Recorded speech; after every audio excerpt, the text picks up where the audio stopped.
Hey, folks, and welcome back to Glenn and Adrian's Rock Talk. That's Adrian. And that's Glenn. And today we're going to feature Billy Strings for, I think, the fourth time. I think that's about right.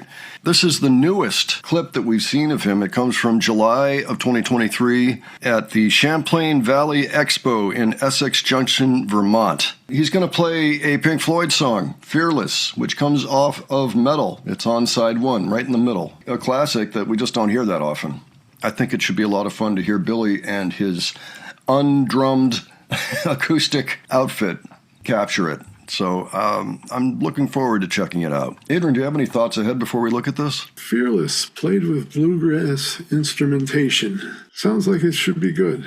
Yeah, I think so. Billy's usually pretty interesting in the choices he makes and then how he carries them out. So, all right, let's check this out and we will discuss afterwards. All righty.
To see me try,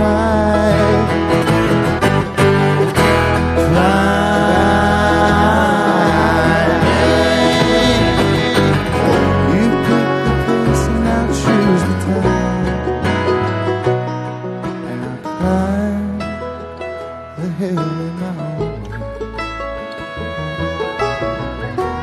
Look around for the right day.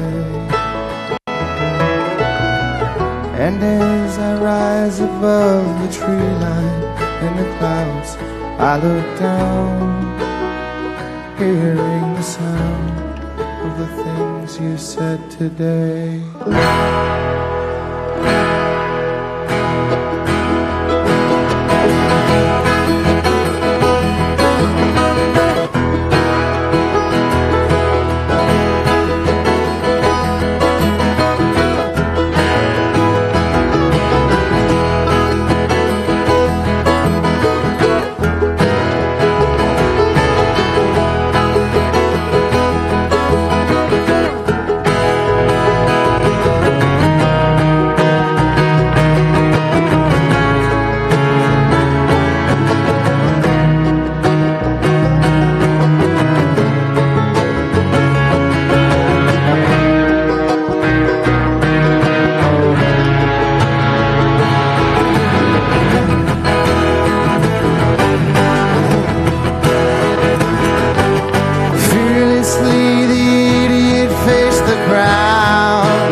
above the few lines in his brow. You look out, hearing the sounds of the faces in the crowd.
All right. What'd you think, Adrian?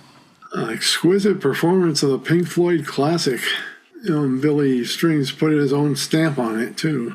He was playing open string guitar there. I noticed. I noticed they lowered the key like a minor third for this one. We see bands do that sometimes when they're covering songs. We just saw the Greystones do that with Baker Street, except in the other direction. But yes, I figure that had to do with Billy's voice, and it was just more of a sweet spot to have him where he was. It was interesting that he had a capo on his guitar, and apparently the guitar is normally an open tune D. So he just made it an open tune E with the capo and then played that way. Now, the original Pink Floyd, Dave's playing it standard tuning in G. It's very easy for David Gilmour to do. Yeah. The second, third, and fourth strings make a G major. So then you can use the other strings around them to do that ascension part pretty easily. And it probably just came naturally for Dave, and that is in Dave's range. Dave has a slightly higher voice than Billy. I wonder if in the original, might that have been done with a 12-string guitar, do you think? Or Yeah, I think it was a 12-string. Yeah, so pretty fascinating to see that. I haven't seen a crowd move that much during kind of a slower acoustic piece like that. Pink Floyd. There was a lot of movement in that crowd. They were almost moshing. It was kind of funny, but it was good. It was good. They clearly enjoyed it. Well, I enjoyed a Battle of Evermore type vibe with a mandolin playing in the song. Yeah, well, I mean, a mandolin, you almost have to get the Battle of Evermore vibe just by having the mandolin, in a way. Exactly. But yeah, I hear you. It sounded good. It sounded like the kind of thing you could do around, a fireplace in a lodge or a campfire or something like that, It was nice to see that. It was nice to see him acknowledging Floyd that way. I think he is a fan of all the same bands that we are. He's a little younger, but I think he grew up in a household and played all the same bands, So cool, very cool. And more, by the way. He does a lot of Doc Watson, too. Maybe one day we'll do one of those. But in the meantime, folks, why don't you let us know what you thought of this? And if there was anything in particular that struck your ear that you want to talk about that maybe we didn't touch on. If you have other suggestions for us, anything like that, especially by Billy Strings, but really about anybody, you can leave those below. And if you enjoyed this video, please give it a like. And if you enjoyed the presentation, please subscribe. All right. Thanks so much for joining us. And we'll catch you on the next one. All right. Take care, folks. See you all later.